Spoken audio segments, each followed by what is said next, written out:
السلام عليكم، مرحبا بكم معايا في فيديو جديد ان شاء الله على القناة. اليوم نشارك معكم حلوة رائعة جدا وفي المستوى ومحبوبة الجماهير. الحلوة ديال الطبع ديال البطاطا واقتصادية وسهلة بزاف وفي متناول الجميع.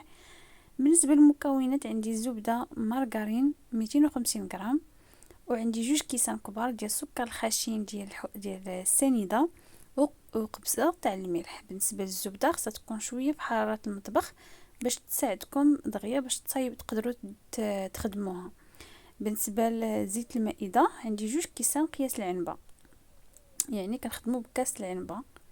وغنجمع هذا الخليط جيدا، غنخدموا بيديا حتى تذوب ديك السنيده وتندمج هاد العناصر مع بعضها جيدا، ونحصل على واحد الخليط يكون كريمي، يكون كريم. مهم فاش تبداي تخدمي ما تبقايش تحسي بهذيك السنيده. اللي ما عندوش السنيده ممكن يدير البدل ديالو سكر ناعم، سكر كلاصي يديروا بلاصتو، يعني ليكم الاختيار. وهنا في كتكون الخدمه باش ما خدمتي هاد العناصر مع بعضها جيدا باش ما مزيانه البنات كما كتشوفوا. من بعد ما خدمت هذوك العناصر جيدا غادي نضيف البيض، غادي نضيف وحده بوحده. بالنسبه للبيضات ممكن ديروا 2، ممكن ديروا 3. انا درت 3 البيضات، انتم لكم الاختيار. نخلط هاد العناصر مع بعضهم جيدا، عاد نبدا نضيف المكونات الاخرى. بالنسبه للبنات اللي ما كتبيش تخدم هاد الحلوه بيديها ممكن ديرها في الخلاط في العجانه. انا كنفضل تخدم باليدين حيتاش الحاجه اللي خدمتها بيديك تتكون احسن وافضل. المهم كل واحد شنو المستطاع ديالو على حسب الظروف اللي عنده.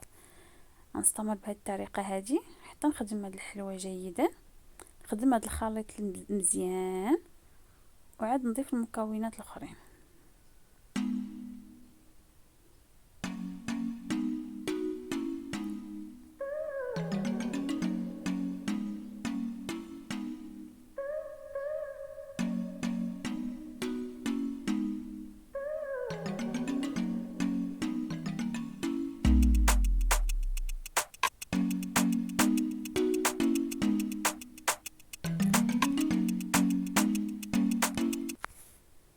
من بعد البنات ما خدمت الخليط جيدا غادي نبدا نضيف الدقيق البنات على حسب النوعيه ديال الدقيق.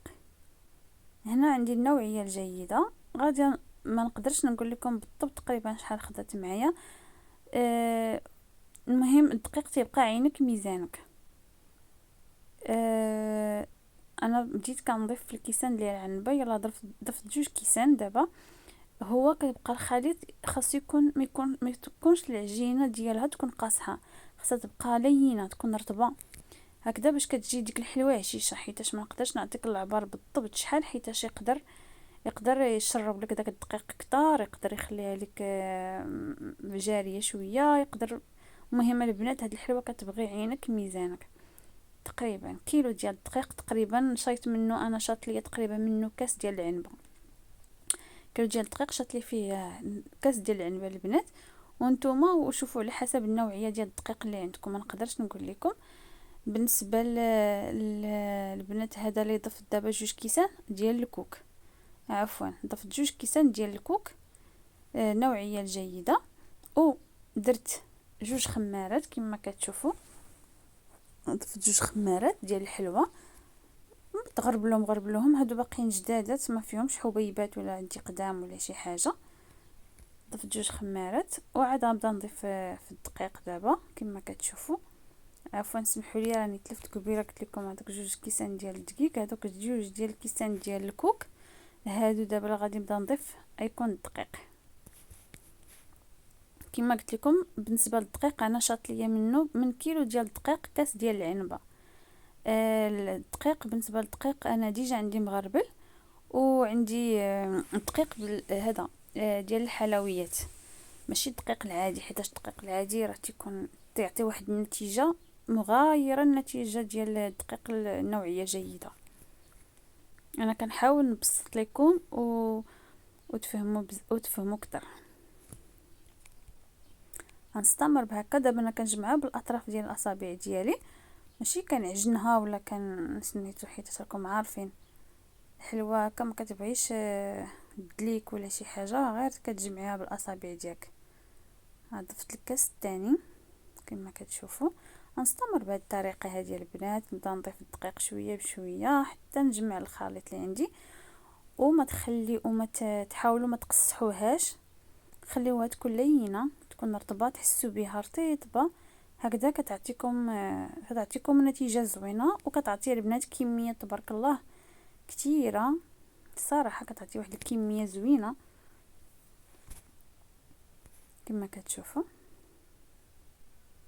من بعد ما جمعتها كما كيبان لكم راه رطيبه يا البنات، رطيبه. شوف كنوريك عليها غير بشويه، صبعي كيدخل كيتفون فيها.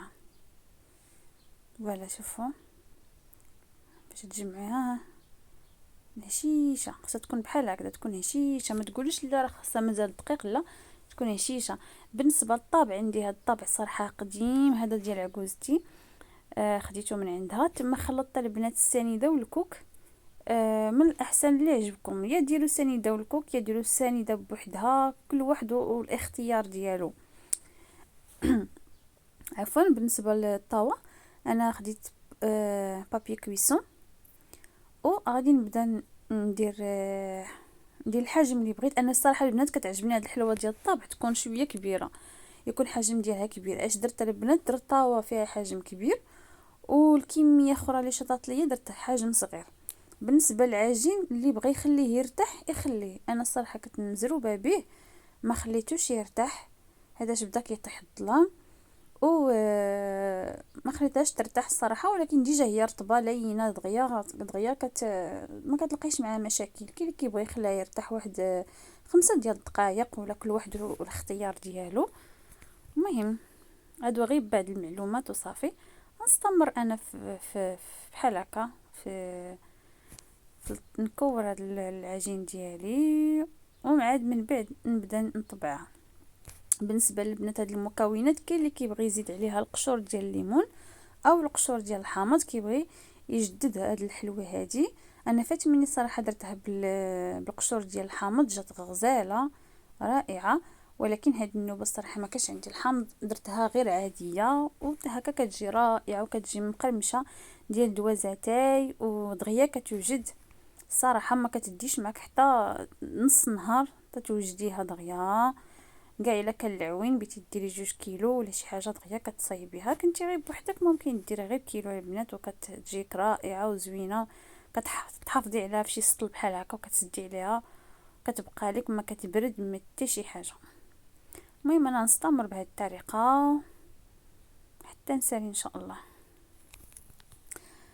كما كتشوفوا من بعد ما كورت غيبانوا لكم كويرات هنا كبار في هاد الطابه هذه. هنايا خلطت السنيده والكوك ونبدا نطبع. الطابع شويه صراحه صغير، وديك الكويرات اللي درت شويه كبار، لكن معليش هذه الطاوه ديالي انا. كتعجبني الصراحه تكون كبيره، ما كتعجبنيش تكون رقيقه وصغيره. هذا شويه بدات كتلصق لي، عرفتي الطبعه الاولى وهكا كتلصق شويه معليش. ولكن فوالا. بالنسبه للبنات اللي ما عندهمش الطابع هذا ديال البطاطا، ممكن تاخدي غير سكين تبسطي هذيك الكويره بالكف ديال اليد ديالك عفوا، وتشرطيها بالمس بحال الشكل ديال الطابع ديال البطاطا حتى هي كتجي زوينه. المهم غنستمر بهذه الطريقه كما كتشوفوا. بالنسبه للفران انا عندي فران ديال الغاز، شعلت ليه من الفوق ومن التحت. منين كنحس بالفران سخن مزيان كنطفي عليه من الفوق وكندير الطاوه كطيب، كنشعل عليها من التحت حتى كطيب، عاد كنشعل عليها من الفوق كتكمل الطياب ديالها. بالنسبه اللي عنده فران ديال فرن كهربائي مروحه ولا هذا يدير 180 ولا. المهم هي دغيا كطيب الصراحه، ما كتحتاج وما خاصكش تغفلوا عليها. انا ندخلها دابا الفرن وتشوفوا من بعد اني غادي تنفخ شويه في الفران. فوالا البنات من بعد ما تنفخات شويه انا لا دخلتها دغيا كطيب، كتكون بهذا الشكل. غنخليها تكمل الطياب ديالها. من بعد ما طابت انا كنخليها شي شويه تكون محمره، ما كتعجبنيش تكون صفراء صراحه، كتعجبني تكون شي شويه محمره. شتي البنات هذه الطاوه ديالي انا اللي درتها غليظه، شتي السمك ديالها تتكون شويه غليظه شويه، ولكن كتكون هشيشه وزوينه رائعه جدا. والله البنات الى رائعه رائعه رائعه. نتمنىكم تجربوها وتدعموني بلي لايك ديالكم. واللي مازال ما مشتركش في القناه عفوا، مرحبا بك اختي او خويا او اللي دخل القناه ديالي صدفه. ما تنساونيش بلي لايك زوينين بحالكم. وشكرا لكم بزاف على المشاهده، ونتمنى هاد الحلوه تعجبكم، اللي هي زوينه وضروري تكون في اي بيت، اللي هي مكونات بسيطه بزاف وبالصحه والراحه. بسلامه عليكم حتى شي فيديو اخر.